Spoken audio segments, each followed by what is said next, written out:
The mountain air tasted like rust and old rain. Sergeant Marcus Webb crouched low beside a crumbling stone wall that had probably stood for 3 centuries before the war came and turned everything in Italy into broken teeth and shattered prayers. His breath made small clouds in the pre-dawn cold, vanishing like the lives of men who'd walked these ridges and never came back down. The mud beneath his boots was the color of dried blood mixed with ash, and somewhere up ahead in the gray soup of morning mist, the Germans were waiting. They were always waiting. Webb was 32 years old, which made him ancient by infantry standards, and he'd survived this long by trusting the small things that other men ignored. The angle of disturbed grass, the smell of cigarette smoke where no one should be smoking, the way birds went silent before mortar came screaming down. His platoon called him Old Prophet behind his back, sometimes with affection, sometimes with the kind of exhausted gratitude men reserve for whoever keeps them breathing one more day. He didn't mind the nickname. In Alabama, where he'd picked cotton until his hands bled and his back learned the permanent curve of subjugation, they'd called him far worse. Behind him, 19 men moved in a loose column through the olive grove, their faces gray with fatigue and the peculiar tension that comes from knowing you're walking into something bad but not knowing exactly when it'll tear you apart. Private Johnson, barely 19, from Detroit, clutched his M1 Garand like it was his mother's hand. Corporal Davis, older, steadier, from Georgia, kept his eyes on the ridgeline where the mist clung to the rocks like something alive and hungry. These were men of the 92nd Infantry Division, the Buffalo Soldiers, though they carried that legacy like a weight rather than a banner. The Army had given them the oldest equipment, the worst maps, the missions nobody else wanted, and then stood back to watch them fail so the brass could shake their heads and say what they'd always believed, that black men couldn't fight. Webb knew different. He'd watched these men hold positions that white units abandoned.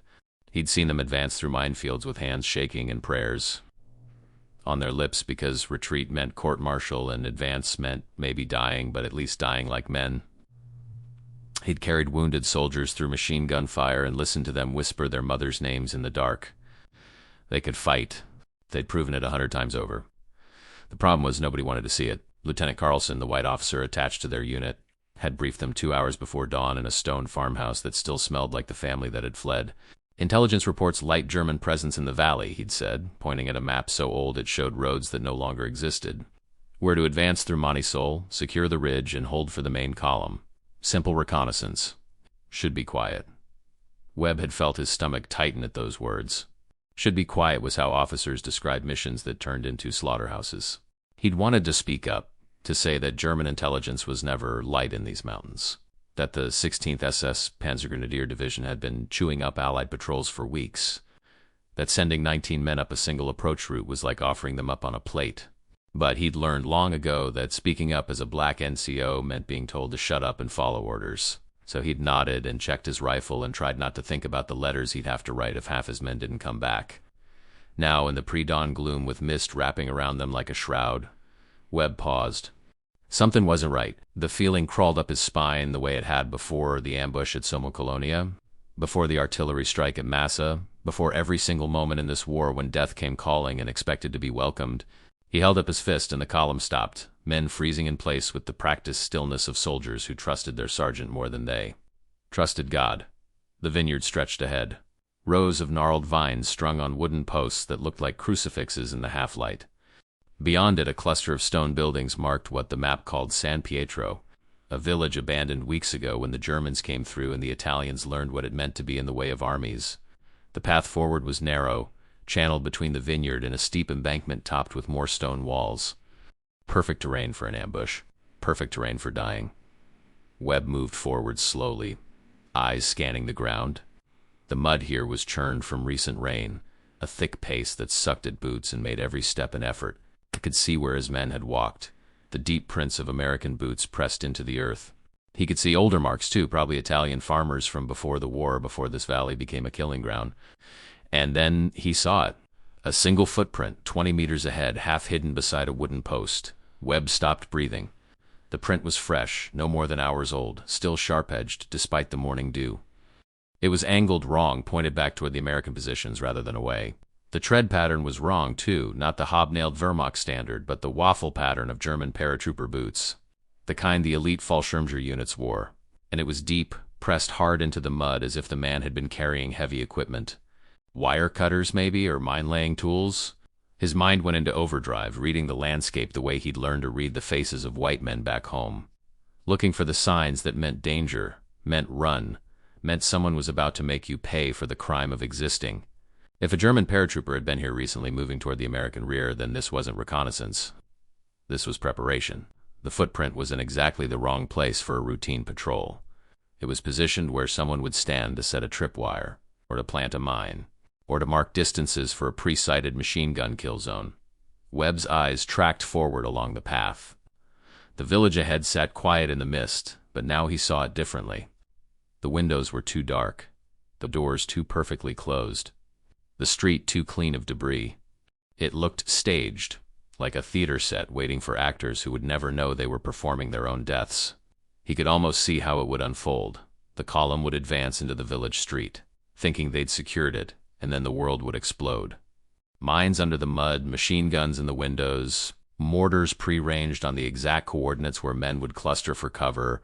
A perfect kill zone, a massacre waiting to happen. "Sergeant?" Johnson whispered from behind him, and Webb realized he'd been frozen in place for almost a minute, his hand still raised in the stop signal. Webb turned slowly, keeping his voice barely audible. "Pass it back. Nobody moves. Tell Davis to get Lieutenant Carlson up here." "Quiet." The word rippled back through the column, and Webb watched the men sink lower into whatever cover they could find, becoming shadows among the vines. Some of them understood already, could read his body language the way he'd read that footprint. Others just looked confused and tired, wanting to get this over with so they could find somewhere warm to sleep and pretend they weren't scared. Lieutenant Carlson came forward in a crouch, his face already showing irritation. He was maybe 24, from somewhere in Connecticut, educated at some college where they taught young white men that they were born to lead and everyone else was born to follow. He'd been with the unit for 6 weeks and still treated Webb like a servant who could hold a rifle. "What's the holdup, Sergeant?" His voice was too loud, too careless. "Sir, we got a problem." Webb gestured toward the footprint, then toward the village. Fresh German sign. "Elite troops. Recent. This whole approach is wrong. I think it's a trap." Carlson stared at the muddy ground, squinting like he was trying to see what Webb saw. That's just a footprint, Sergeant. Could be from anyone. Could be old. It's not old, sir. Rain stopped 4 hours ago. This was made after that. And see the tread? That's paratrooper boots. And the angle, I can see it's angled different."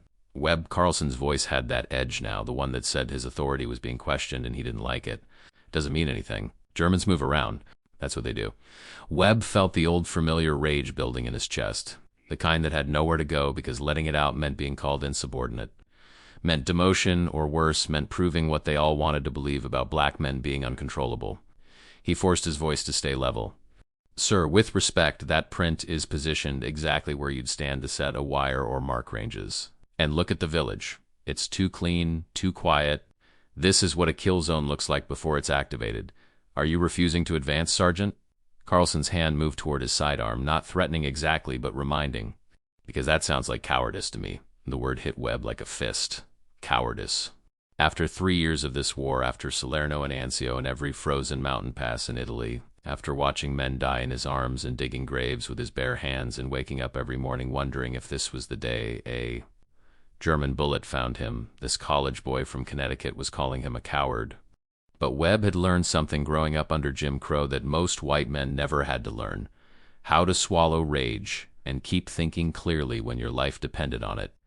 He'd learned it when the sheriff's deputy in Mobile had pressed a shotgun to his chest for walking on the wrong side of the street. He'd learned it in basic training when the drill instructor made him do push-ups in the Alabama sun until he vomited while calling him every slur ever invented. He'd learned it every single day of his life when being right as a black man meant less than nothing if a white man decided to be wrong. "No, sir," Webb said quietly, not refusing. "Just advising Kasha. I've seen this before. Germans are good at making things look safe. That's how they got 3rd Platoon last month." Carlson shook his head. "We have our orders, Sergeant. Main column is counting on us to secure this ridge. We're already behind schedule. Now get your men moving." Webb looked at the lieutenant's face and saw nothing there but certainty. The kind of certainty men have when they've never been proven wrong because nobody ever dared to prove them wrong. He thought about following orders. Thought about leading his 19 men into that village street and watching them disappear in clouds of smoke and screaming. Thought about the letters he'd write afterward if he survived, telling mothers and wives that their sons and husbands died following orders. He thought about Marcus Webb from Mobile, Alabama, age 9. watching his father take off his hat and lower his eyes when a white man walked past, learning that survival meant knowing when to bend. But his father had also told him, late one night when the cotton was picked and the day's humiliation was done, that a man who won't stand up for something will fall for anything. Webb made his decision. "Sir, I'm taking point with Johnson and Davis. Give us 5 minutes to scout that village before the column advances. If it's clear, we'll signal. If not, ... He let the sentence hang. Carlson opened his mouth to argue, then seemed to realize that having 3 men walk into a trap was better than losing 19. 5 minutes, Sergeant. Then we're coming through regardless." Webb nodded and signaled Johnson and Davis forward. The 2 men came quickly, reading the tension in his posture. Webb pointed to the footprint, showed them what he'd seen, watched understanding dawn in their eyes. "That village is a trap," he whispered. "We're going to spring it early, from the flank. Johnson, you're with me on the left side through those rocks. Davis, swing wide right, stay in the trees. We get close enough to draw fire, we hit the dirt and start shooting. Make them think we're the whole column. Might give the others time to find cover." Sergeant Davis said quietly, his Georgia drawl soft as prayer. "You know this is probably going to get us killed." "Yeah," Webb said. "Probably. Just wanted to make sure we're all clear on that." Davis checked his rifle, his hands steady despite the fear Webb could see in his eyes. "Let's go wake up some Nazis." They moved like ghosts through the vineyard, using the stone walls and terraced earth for cover. Webb could feel his heart hammering, but his hands were steady, the way they always were when death was close. Some men fell apart under fire. Webb had learned he got calmer, like all the fear compressed down into something cold and useful. Maybe it was all those years in Alabama learning to stay calm when the Klan drove past your house slow on Saturday nights, learning to breathe steady when violence was always one wrong word away. The village was 100 meters ahead now, its stone buildings gray in the growing dawn light. Webb could see the church steeple half collapsed from some earlier bombardment. Could see the narrow street that ran between the houses, maybe 30 feet wide, lined with those perfect windows and perfect doors. He studied the shadows, looking for what didn't belong. There in the second-story window of the corner building, something that might be a machine gun barrel. And there beside the well in the square, a fresh mound of dirt that could be a mine pressure plate. And there wires running along the base of the wall, so thin they were almost invisible, leading to what looked like satchel charges hidden behind loose stones. It was a masterpiece of death, really. The Germans had turned this village into a killing machine. And, if Webb hadn't seen that footprint, if he hadn't trusted his instincts, his entire platoon would have walked into it and been torn apart before they knew what was happening. Webb, Johnson, and Davis reached a position about 50 meters from the village edge, tucked behind a collapsed barn wall. Webb could hear German voices now, low and casual. Men talking about home or food or whatever soldiers talked about when they weren't killing. He counted at least 6 distinct voices, which meant probably a full section, maybe more. The machine gun position he'd spotted would have clear fields of fire down the main street. The mines would catch anyone trying to take cover. The mortar, and there were always mortar, would be positioned on the reverse slope behind the village, ready to drop shells on anyone who tried to flank. It was a good trap. Professional. Exactly the kind of thing the SS Panzer Grenadiers were known for. If Webb had been a gambling man, he'd have bet his entire $27 of back pay that the Germans had been watching the American positions, had known a patrol was coming, had prepared this ambush specifically for them. The footprint in the mud had probably been a mistake, one soldier getting sloppy during final preparations, but it was the kind of mistake that meant the difference between living and dying. "On 3, Webb whispered. "We open up on that machine gun position. Full magazines. Then we run like hell back toward those rocks and hope the Germans think we're the advance element of something bigger." Johnson's hands were shaking now, but he nodded. Davis just crossed himself and checked his ammunition. 3 men against what was probably an entire German section fighting to save a platoon that included an officer who'd called Webb a coward. If there was irony in that, Webb was too scared to appreciate it. 1, Webb counted, his finger on the trigger. The M1 Garand felt solid in his hands, 8 rounds ready to go, the metallic smell of gun oil sharp in his nose. 2, he thought about his mother back in Mobile, wondered if she'd ever know how he died, if anyone would tell her that her son had saved 19 lives by getting himself killed. 3, the world exploded into sound and fire. Webb's Garand barked in his hands, 8 shots in rapid succession, and he saw the machine gun position erupt in splinters and dust. Johnson was firing beside him, his shots wild but loud, filling the air with noise. Davis opened up from the right flank, his shots more measured, and Webb heard a German scream. The effect was immediate and exactly what Webb had hoped for. The Germans thought they were under attack from a larger force and responded with everything they had. Machine gun fire ripped through the air where Webb had been standing. The distinctive sound of an MG-42 sawing through the morning like a chainsaw. Mortars started dropping, not on Webb's position, but on the vineyard behind them, exactly where the American column would have been if Carlson had ignored Webb's warning and advanced. Webb, Johnson, and Davis were already running, diving behind rocks as German rifles cracked and bullets banged off stone. The chaos was complete. Germans were shouting orders, trying to figure out where the attack was coming from. More machine guns opened up, tracers arcing through the mist like angry fireflies. The mines in the village square detonated. Someone must have hit a tripwire in the confusion, and the explosion was enormous, sending smoke and debris 100 feet into the air. Webb heard the scream of wounded men. Couldn't tell if they were German, or if somehow Americans had gotten caught in the blast anyway. He pressed himself flat behind a boulder, breathing hard, ears ringing. Beside him, Johnson was white-faced with terror, but still alive. Davis came scrambling over from the right, blood running from a cut on his forehead, but grinning like a madman. "Well," Davis gasped, "we sure as hell announced our presence." The German fire was starting to slacken as they realized the attack wasn't coming from the main road. Webb risked a look back toward the American position and saw with relief that the column had scattered into cover. Carlson was screaming into a radio, and nobody was advancing into that kill zone. The gambit had worked. The trap was sprung early, and the Germans had revealed their positions, and his platoon was alive. But now Webb, Johnson, and Davis were pinned down with an entire German section between them and safety, and the sun was coming up, which meant no more mist to hide in. "Ideas, Sergeant?" Johnson asked, trying to make his voice sound calm and failing completely. Webb thought fast. The Germans would be reorganizing now, would send men to flank their position. The Americans wouldn't advance until they knew what they were facing. That left Webb and his 2 men in the worst possible position. No man's land with Germans in front and a lieutenant behind, who probably still thought this was all an overreaction to a footprint in the mud. Then Webb heard the sound that changed everything. Tank engines. He peered over the rock and felt his blood turn to ice. Coming up the road from the north, hidden until now by the terrain, were 2 German Mark IV tanks, their long guns traversing toward the American positions. That's what this had all been, not just an ambush on a patrol, but bait to lure American forces into position for an armored counterattack. The Germans had known exactly what they were doing. They'd prepared a trap within a trap, and if Webb hadn't spotted that footprint, if he hadn't sprung the ambush early, those tanks would have caught the entire American column in the open and torn them to pieces. Webb grabbed the radio Johnson had been carrying and keyed it, ignoring protocol. "Any American unit, this is Sergeant Webb, 92nd Infantry. We got German armor approaching grid coordinates." He rattled off the numbers from memory. 2 Mark IVS infantry support. "Recommend immediate withdrawal and artillery on my position." The radio crackled. Carlson's voice came back tight with anger. "Webb, what the hell do you think you're— Sir, you need to pull back now and call for artillery. This is bigger than a patrol ambush.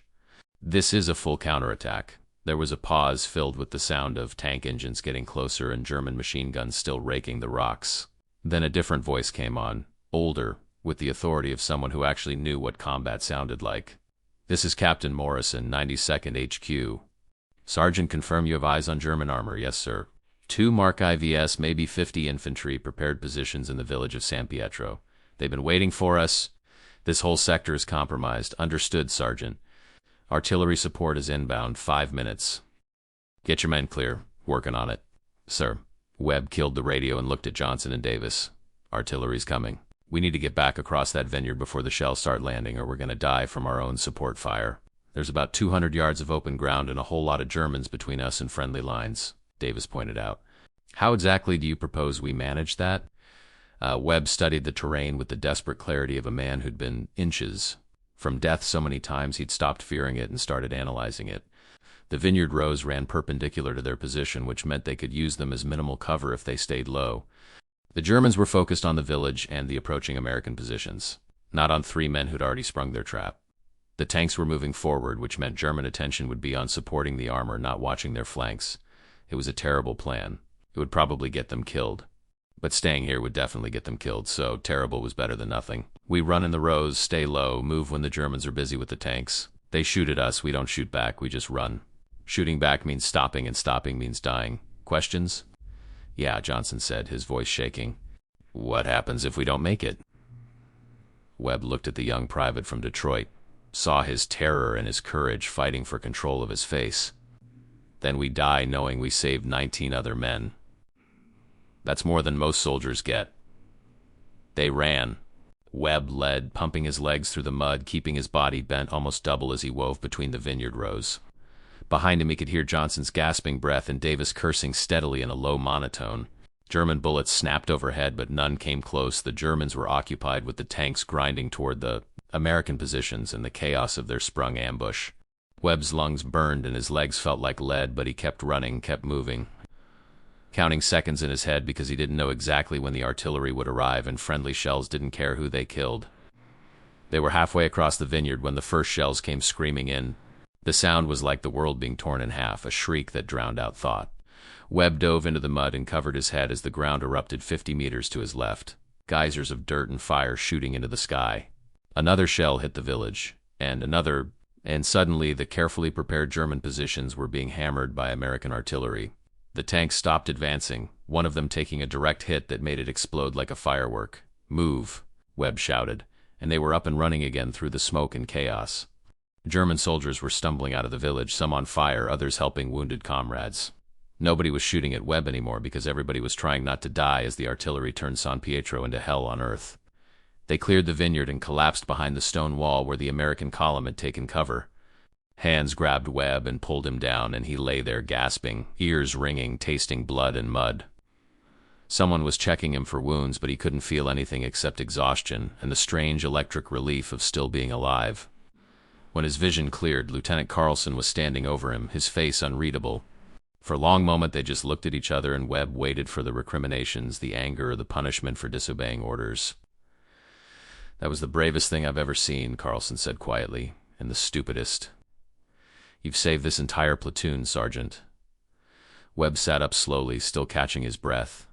Around him, the men of his platoon were staring at him with expressions that mixed awe and gratitude and the complicated relief of soldiers who'd almost died but didn't. Johnson and Davis were already being checked by the medic, both of them bruised and scraped but alive. "Just doing my job, sir," Webb said, because what else could he say? That he'd spent his entire life learning to see what other people missed. That growing up black in Alabama had taught him to read danger in the smallest signs.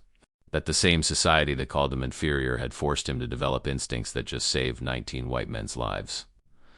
Captain Morrison arrived an hour later after the artillery had stopped and the German counterattack had been broken. He found Webb sitting against a tree cleaning his rifle with hands that had finally stopped shaking. Morrison was maybe 40, career Army, with the weathered face of a man who'd seen combat in the last war too. "Sergeant Webb," Morrison said, sitting down beside him, "I'm putting you in for a commendation. What you did today, spotting that ambush, springing it early, calling in those tanks, you saved lives. A lot of lives." Webb nodded, too tired to feel anything about it. "Thank you, sir." Morrison was quiet for a moment, watching the smoke rise from the ruined village. "For what it's worth, I know how it is. I know what you're up against being a black NCO in this army. I know most of the brass don't think men like you can lead. Today you proved them wrong, sir, with respect. We've been proving them wrong since Fort Wagner." Webb met the captain's eyes.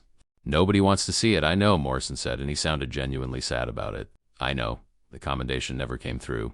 The official report credited Lieutenant Carlson with spotting the ambush and making the tactical decision to probe with a small unit before committing the column. Webb's name appeared once listed among the NCOs present. Johnson and Davis weren't mentioned at all.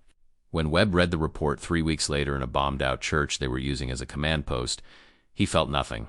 No anger, no surprise, just the weary acceptance of a man who'd known his whole life that history was written by people who looked like Lieutenant Carlson. Not people who looked like him, but the men of his platoon knew they'd been there. They'd seen Webb read that footprint like a prophet reading signs in the dirt. They'd watched him risk his life to save theirs when an officer was ready to march them into a slaughterhouse. Word spread through the 92nd Division, the way stories spread among black soldiers quietly, without official recognition, passed along in whispers and shared cigarettes and the knowing looks men give each other. When they've witnessed something that matters, even if nobody else will acknowledge it. Webb fought through the rest of the Italian campaign. He was at the winter offensive in the Apennines, where the cold killed as many men as the Germans did. He was there when they finally broke through the Gothic line, when victory in Italy became inevitable and the war ground toward its conclusion. He survived, which felt less like luck and more like a punishment sometimes, because being alive meant carrying the weight of all the men who weren't, meant remembering their faces and their voices and the way they'd looked at him with trust that he'd somehow keep them breathing. When the war ended, Sergeant Marcus Webb went home to Mobile, Alabama, where nothing had changed. The same sheriff's deputies who'd pushed him around before the war pushed him around after it. Except now they were angrier because he'd worn a uniform and carried a rifle and forgotten his place. The same buses had the same colored sections. The same water fountains. The same world that had sent him to fight for freedom abroad denied him that same freedom at home. He got a job at the docks, loading ships, work that destroyed his back but paid enough to live on. He didn't talk about the war. When other veterans gathered to tell stories, he stayed quiet, because his stories weren't the kind that fit the comfortable narrative of American heroism. He'd saved lives by reading a footprint in the mud, had sprung a German ambush that would have massacred a platoon, had called in artillery that broke a counterattack, and the only thing history would remember was Lieutenant Carlson's name in an after-action report. But sometimes late at night, when sleep wouldn't come and the memories crowded too close, Webb would think about that morning in the Italian mountains. He'd think about the footprint angled wrong in the mud, about the village that was too quiet, about the choice he'd made to trust his instincts, even when it meant defying an officer who thought black men were cowards. He'd think about Johnson and Davis, about the 19 men who went home to their families because Webb had seen what others missed. And he'd think about all the other black soldiers whose stories would never be told, whose heroism would be erased or minimized or credited to white officers, whose contributions to victory would be footnoted if they were mentioned at all. Men who'd fought 2 wars simultaneously, one against the Germans, one against the country they were defending. Men who'd proved their courage and competence and humanity 1,000 times over and still came home to segregation and discrimination and violence. Webb carried that knowledge like he'd carried his rifle through the Italian mountains as a necessary burden, as a weight that couldn't be set down. He'd noticed one wrong footprint in the mud, and in that moment of observation and decision, he'd prevented a massacre. But he'd also seen something larger, that survival as a black man in America, whether in Alabama or in a war zone, required a kind of constant vigilance that white men never had to develop. You learned to read the signs, to see danger before it saw you, to trust your instincts when authority told you to ignore them. That skill had kept him alive under Jim Crow, it had kept him alive in the Army, and on one morning in 1945, in a vineyard in Italy with mist rising and Germans waiting, it had kept 19 other men alive too, even if the official record would never say so. Years later, when the civil rights movement came to the South, and young black men and women sat at lunch counters and rode buses and marched in the streets, Webb recognized in them the same courage he'd seen in his platoon, the same refusal to accept what society said they were, the same insistence on proving their humanity despite every obstacle. They were fighting the same war he'd fought, just on different terrain. And just like in Italy, the official history would try to minimize their contributions, would try to give credit to others, would try to erase the specific courage it took to be black in America and still choose to stand up. But Webb knew the truth. He'd seen it in a footprint in the mud, in the face of a lieutenant who'd called him a coward, in the eyes of soldiers who'd trusted him to lead them through hell. He'd seen it in himself that morning when he'd had to choose between following orders and saving lives, between being obedient and being right. He'd chosen to see what others wouldn't see, to act when others wouldn't act, to risk everything for men who would never fully acknowledge what he'd risked. That was heroism. Not the kind that got medals or monuments, but the kind that kept people alive. The kind that changed history, one prevented massacre at a time. The kind that black soldiers had been practicing since America first decided it needed their service but not their equality. Marcus Webb died in 1968 in a small house in Mobile, Alabama, with no obituary in the white newspapers and no recognition from the army he'd served. But the men who'd survived that morning in Italy because of him carried his story. They told their children and their grandchildren about the sergeant who'd read danger in a footprint, who'd saved their lives when nobody else believed there was danger to be saved from.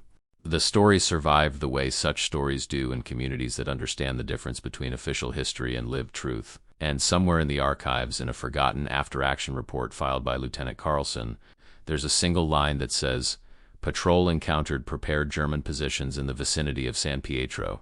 Unit took appropriate tactical measures to avoid casualties." Just one line, clinical and empty, describing a morning when 19 men almost died and didn't because one black sergeant from Alabama noticed what he wasn't supposed to notice and did what he wasn't supposed to do. The footprint is long gone, washed away by rain and time and the passage of years. The village was rebuilt after the war, its stones cleaned of blood and fire, its streets filled again with life instead of death. But the moment remains, preserved in memory if not in official record, the moment when observation became action, when instinct became salvation, when a black man's expertise saved white men's lives even as the system that benefited from his skill worked to erase his contribution. That's a story nobody tells when they talk about World War II. Not the big battles or the famous generals or the turning points that appear in textbooks, but the small moments, the individual decisions, the courage of men who fought for a country that wouldn't fight for them, who saved lives while being denied their own dignity, who read the signs of danger because they'd spent their entire lives learning to survive in a hostile world. Marcus Webb noticed one wrong footprint in the mud, and minutes later he prevented a massacre. It's a true story, even if history forgot to write it down. It's heroism, even if no medals were awarded. It's America, in all its contradiction and injustice and unacknowledged debt to the men who served, despite having every reason not to. And somewhere in the mud of Italy, if you knew what to look for, you could still see the mark it left not in the ground, but in the lives it saved, in the children who were born because their fathers came home, in the web of consequences that spreads out from every moment when one person chooses to see clearly and act bravely despite the cost. That morning in the vineyard, with mist rising and Germans waiting and death held at bay by observation and courage, that morning mattered. And the fact that it almost didn't make it into any history book tells you everything you need to know about whose stories get told and whose get buried with the men who lived them. But this is how it happened. This is what Marcus Webb did. And this is why it matters even now, especially now, to remember that heroism doesn't always look like what the history books say it looks like, and that sometimes the men who save the most lives are the ones who get remembered the least.